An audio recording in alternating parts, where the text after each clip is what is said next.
Nitco technologies நிறுவனம் ஜப்பானிய மண்ணில் 2017ஆம் ஆண்டு விதைக்கப்பட்டது.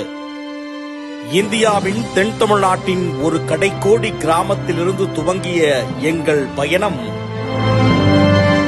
இன்று வல்லாதிக்க நாடான ஜப்பானில் கால் பதித்துள்ளது. தண்ணி இல்லா காடு என்று தமிழ்நாட்டில் ஒரு சொல்லாடல் உண்டு. அந்த தண்ணி இல்லா காட்டுக்காரர்களான எங்களுக்கு கல்வி மற்றும் அதன் அருமையை நன்கு அறிந்தவர்கள். அதன் முதல் படியாக சிவகங்கை மாவட்டம் கள்ளல் ஒன்றியம் கீழக்கோட்டை ஊராட்சி ஒன்றிய நடுநிலை பள்ளியை சார்ந்த சுமார் 88 மாணவ மாணவிகளுக்கு ஆண்டுதோறும் கல்வி உபகரணங்கள், சீருடைகள் உள்ளிட்ட அனைத்து தேவைகளையும் பூர்த்தி செய்து வருகிறோம். நிட்கோ டெக்னாலஜிஸ் நிறுவனர் திரு பிரபு அவர்கள் சிவகங்கை மாவட்ட கோகோ அசோசியேஷன் சேர்மனாக தேர்வு செய்யப்பட்ட பிறகு நடைபெற்ற 42வது மாநில அளவிலான பெண்கள் இளையோர் பிரிவு கோகோ விளையாட்டுப் போட்டிகள் மிக வெற்றிகரமாக நடத்தப்பட்டன.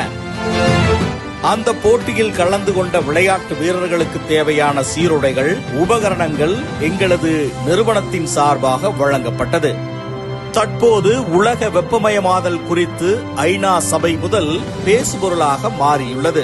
இத்தகைய சூழலில் சிவகங்கை மாவட்டத்தில் உள்ள 17 பள்ளிகளை சார்ந்த மாணவ மாணவிகளின் உதவியுடன் இதுவரையில் 20,000 மரக்கன்றுகள் நடப்பட்டு நிட்கோ டெக்னாலஜிஸ் நிறுவனத்தால் பராமரிக்கப்பட்டு வருகிறது.